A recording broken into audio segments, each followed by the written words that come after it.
Radhika, let me come to you. I mean, a lot of young women who look at making careers, whether it is in finance or everywhere. I mean, they look up to people like you.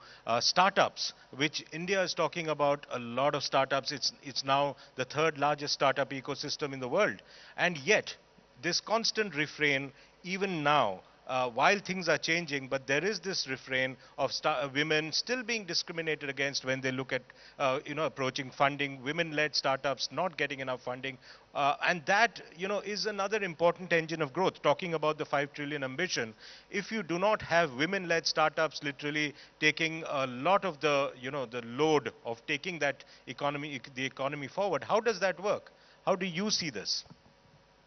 So firstly, thank you. I think one, I should say, I and also Padmaja and Vibha, we represent, perhaps you talked about jobs, we represent financial services at large, and we are the industry that has been the beacon of women's leadership Absolutely. in this country, from a finance minister to a regulator and many banking, insurance, mutual fund heads. Well, there's a long way to go. And I start by saying that because I think before we come to startups, role modeling is a very, very powerful thing. Now, when a company like Nika lists on the stock exchanges, and I'm not going to talk about the company or the stock price, I can tell you many women's WhatsApp groups buzz saying, if she can do it, Absolutely. so can I.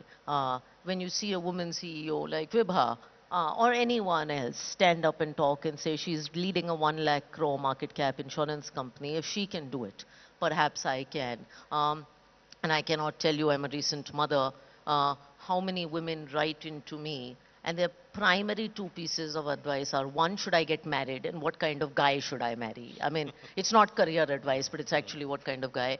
And two, how do I go about pregnancy and conceiving, because I'm really conflicted between motherhood and career.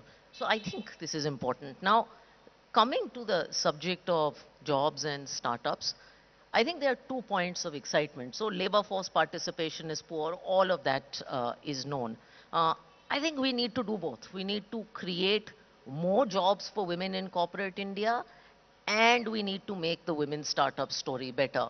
On the first, I think what is truly encouraged me is that we've gone from becoming a services-led country to a manufacturing-led country. Not many people know that a government reform like PLI, which has been production-linked incentive, it's created 4 lakh jobs. But 70% of them went to India's women. That is what you need to do. And that will bring more women into the formal sector. That will add the next $1 trillion of GDP. I think in terms of startups, I have seen all the stories about women struggling with funding. The mindset will change with more success. Perhaps this question alludes to some of the experience of Shark Tank India itself.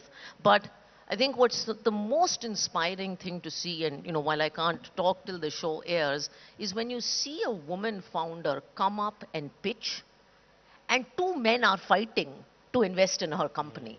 Now think of, in a world where women are denied funding, where they're worried about whether they can do it, what a 15-year-old girl sitting in small town or middle town or even city India thinks when she sees that image of two potential sharks fighting to give a woman funding, and that woman is rattling off questions because she knows her numbers, she knows her business, and she's just damn good.